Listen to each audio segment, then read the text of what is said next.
আয়েশা রাদিয়াল্লাহু তাআলা আনহাকে তিনি সবচেয়ে বেশি মহব্বত করতেন। আয়েশা রাদিয়াল্লাহু তাআলা আনহাকে ডাক দিয়ে বলছেন, হে আয়েশা, ওই যে দূরে তাকিয়ার মধ্যে দেখা যায় একটা জিনিস আছে, ওই জিনিসটাকে নাও। একটা গাছের ডালের টুকরো আছে, গাছের ডালের টুকরোটাকে নাও।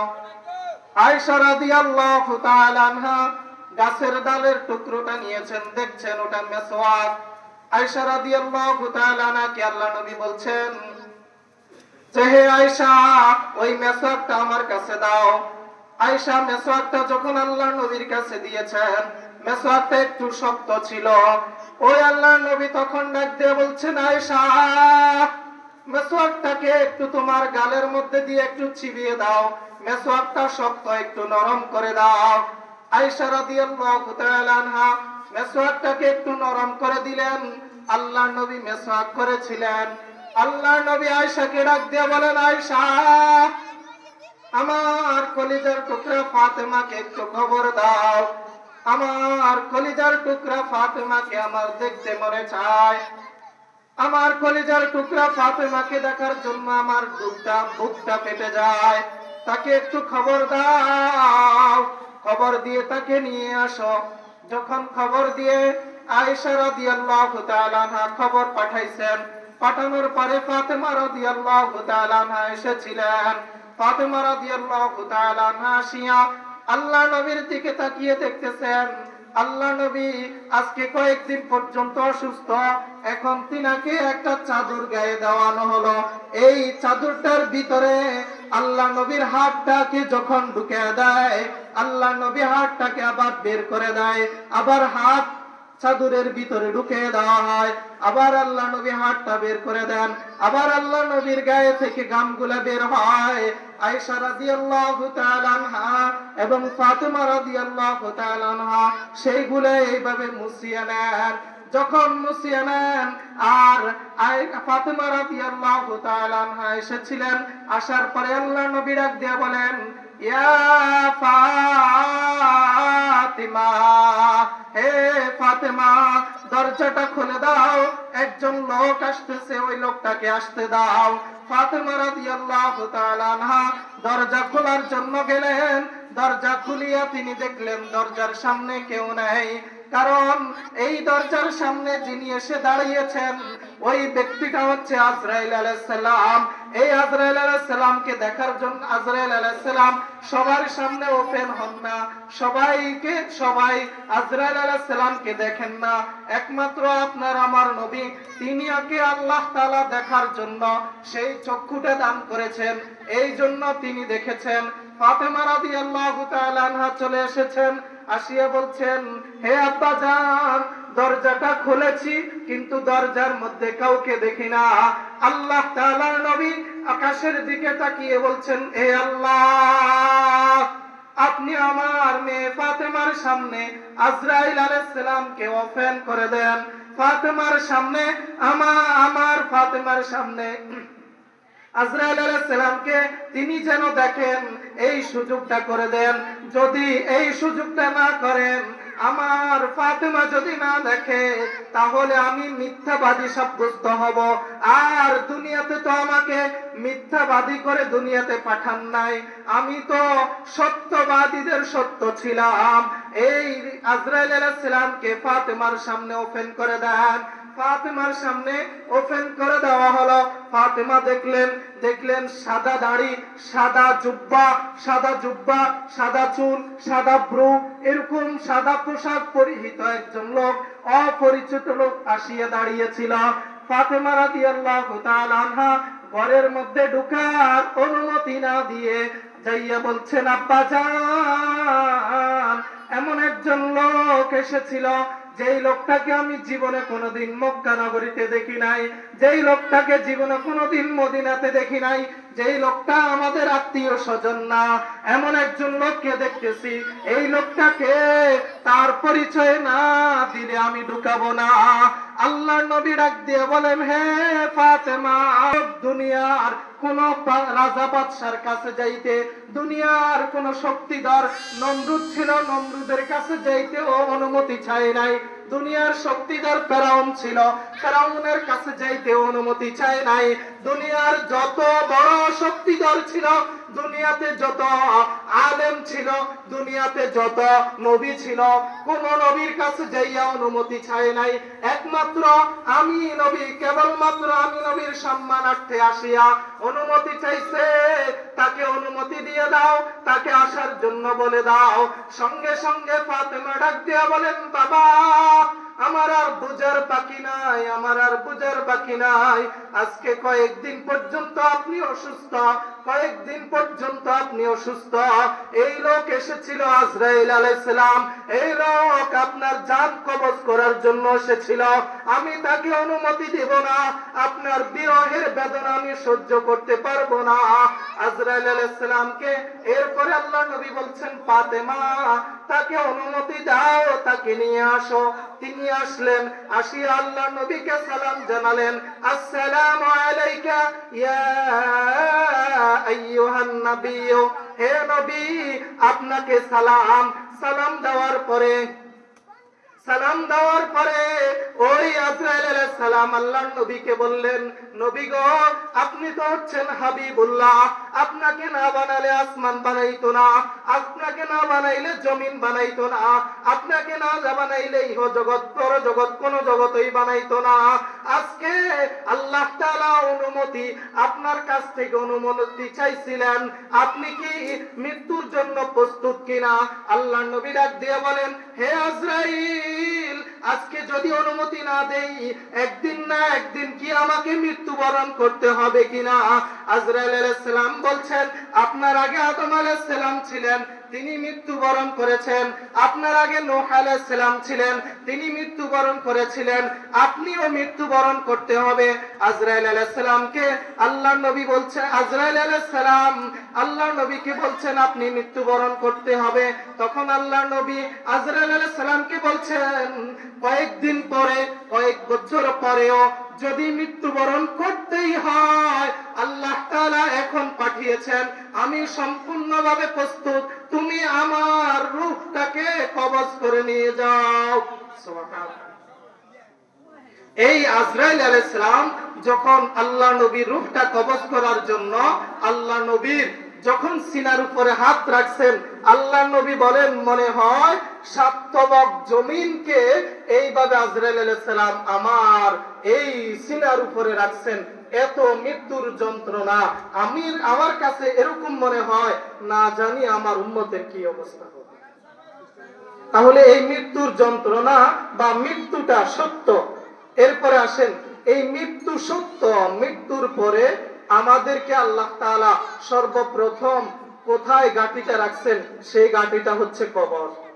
মৃত্যুর পরে আমাদের মা বাবা অথবা আমাদের ছেলে মেয়ে, যখন আমি সন্ধ্যাবেলা ঘুমিয়েছিলাম, ঘুমিয়ে যাওয়ার সময় আমি বলছি, বিসমিল্লাহি আমুতু ওয়া আহিয়া, আমি আল্লাহ তাআলার নামে মৃত্যুবরণ করিতেছি এবং আল্লাহ তাআলার নামে আমি জীবিত হব। আমি ঘুমাইতেছি আর আমি মুখে দিয়ে বলতেছি, মৃত্যুবরণ করতেছি। আল্লাহ তাআলার নবী দোয়াটা শিখিয়ে দিয়েছেন। আসলে আন-নাওমু কাল মাউতু, মৃত্যু, ঘুমানো যখন ঘুমায় তাদের রূহটা আকাশের মধ্যে চলে যায়। আবার হায়াত থাকলে আল্লাহ তাআলা বুঝাইয়া সুজাইয়া রূহটাকে নিয়ে আসেন, আবার তার ভিতরে দেন। এখন মৃত্যুবরণ করার পরে আমি ঘুমাইলাম আমার ভিন্ন খাটে আমার বিবির সাথে, আমার ছেলে মেয়ে ভিন্ন রুমের মধ্যে ঘুমাইলো। ঘুমানোর পরে যখন রাত্রের 1টা 2টা 3টা 4টা 5টা যখন হয়েছে, আল্লাহ তাআলা নির্দিষ্ট একটা টাইমে আমার মৃত্যু লিখে দিয়েছেন। এই নির্দিষ্ট টাইমে যখন আমার মৃত্যু চলে এসেছিল, তখন আমার আত্মীয় স্বজন যখন বিষয়টা জানতে পারলো আমার দেহের মধ্যে আর রূহটা নাই, আমার আত্মীয় স্বজন সঙ্গে সঙ্গে যেই খাট আমি কিনেছিলাম 30,000 টাকা দিয়ে, যেই খাট আমি কিনেছিলাম 40,000 টাকা দিয়ে, ওই দামি খাটের মধ্যে আমাকে আর রাখে নাই। আমাকে সঙ্গে সঙ্গে 30 টাকা দামের একটা দাড়ির মধ্যে নিয়ে নিচে মাটিতে শোয়া দিছে। কি বলেন, ঠিক কিনা? এরকম নয়? মাটির মধ্যে শোয়া দিছে। যখন মাটির মধ্যে শোয়া দিছে, শোয়া দেওয়ার পরে কিছু লোক চলে গেছে বাঁশ বাগানে বাঁশ কাটার জন্য, কিছু লোক চলে গেছে এইভাবে কলা বাগানে কলা পাতা কাটার জন্য, কিছু লোক চলে গেছে এইভাবে কবর খনন করার জন্য। এইভাবে কবর খনন করার সময় আমি মৃত ব্যক্তি সবকিছু দেখে এবং মৃত ব্যক্তি সবকিছু শুনতে পায়, কিন্তু বলার ক্ষমতা রাখে না। এখন মৃত ব্যক্তি সবকিছু দেখতেছে আর আফসোস করতেছে, হায় রে, যেই বিবি রাত্রে 1টা পর্যন্ত আমার জন্য বসে থাকতো, আমি না খাইলে বিবি খাইতো না, আজকে আমার এই দেহটাকে, নিথর দেহটাকে মাটির মধ্যে ফেলায় রাখছে। বিবি তো এখন আমার দিকে আর তাকায় না, ভিন্ন একটা রুমের মধ্যে কাঁদে। আমার ছেলে, যেই ছেলেকে মাথার গাম পায়ে ফেলে আমি বড় করেছিলাম, খাওয়াইছিলাম, সেই ছেলে আজকে আমার জন্য বাঁশ কাটে, সেই ছেলে আজকে আমার জন্য কবর খনন করে। মনে হয় ছেলেটা আমার সাথে কবরে যাবে, আসলে না, ছেলেটা কবরের মধ্যে যাবে না। আমার মেয়ে আমার সাথে কবরে যাবে না, আমার আদরের বিবি আমার সাথে কবরে যাবে না, আমার আত্মীয় স্বজন আমার সাথে কবরে যাবে না। আমার সাথে একমাত্র কবরে যাবে আমার নেক আমল। কবরে যাবে কি? নেক আমল। আমার সাথে আমার একমাত্র নেক আমল কবরে যাবে। এই কবরের মধ্যে যখন আমাকে, মৃত ব্যক্তিকে যখন রাখবে, রাখার সময়, রাখার আগে কিছু নিয়ম আছে। রাখার আগে নিয়ম হচ্ছে বাজার থেকে কাপড়ের কাপড় আনিয়া কয়েকজন এইভাবে আমাকে সুন্দর করে বড়ই পাতা দিয়া, আমাকে পানি জাল দিয়া আমাকে গোসল করাবে। আমাকে গোসল করাইয়া আমার দেহটাকে এইভাবে সাদা কাপড় দিয়ে মোছড়াইবে, সাদা কাপড় দিয়ে মোছড়াইয়া এরপরে আমার জানাজা দেওয়ার জন্য একটা খাটিয়ার মধ্যে শোয়াইবে, শোয়াইয়া জানাজা পড়াবে। জানাজা পড়ানোর সময় যখন 4 জন 4 কাঁধের মধ্যে খাটিয়াটা নিয়ে যাবে, আমি মনে মনে খুশি, আমার সাথে এই 4 জন লোক কবরে যাবে। কিন্তু আসলে এই 4 জন লোক আমার সাথে কবরে যাবে না, এই 4 জন লোক আমার সাথে কবরে যাবে না। তারা কবর পর্যন্ত যাবে, কবরের মধ্যে যাইয়া তারা দাঁড়িয়ে আমার লাশটাকে 3 জন লোক কবরের মধ্যে নেমেছিল, ওই 3 জন লোকের হাতে উঠায়া দিল। এই 3 জন লোকের হাতে যখন উঠায়া দিল, মৃত ব্যক্তি তখন মনে করলো এই 3 জন ব্যক্তি মনে হয় কবরের মধ্যে আমার কাছে থাকবে। একজন পায়ের কাছে, একজন কোমরের কাছে, একজন মাথার কাছে, মনে হয় তারা থাকবে। আসলে তারা থাকবে না। ওই তারা লাশটাকে নামাইলো, লাশটাকে যখন নামাইলো তারা এখন ভুলে গেল বাঁধগুলা খুলে দিতে হবে। উপর থেকে ডাক দিয়ে বলতেছেন, ওই লাশের বাঁধ 3টা যেটা আছে ওইগুলা খুলে দাও, ওইগুলা খুলে দাও। এইগুলা খুলে দেওয়ার পরে মৃত ব্যক্তি এখন মনে করে 3 জন লোক আমার সাথে থাকবে। এরপরে দেখতেছে আস্তে আস্তে বাঁশ দিচ্ছে, বাঁশ যখন দিচ্ছে, দেওয়ার পরে একজন উঠে গেল, আর 2 জন আছে, 2 দিক থেকে বাঁশ দিতে দিতে আসে, আবার 2 জন থেকে একজন উঠে গেল, আর একজন আছে। এখন মৃত ব্যক্তি আফসোস করে বলে, হায়, আমি মনে করেছিলাম আমার সাথে এই 3 জন লোক থাকবে, আসলে এই 3 জন লোকে তো আমার সাথে ছিল না। আমার সাথে বাঁশ, এখন আমার সাথে সাদা কাপড়।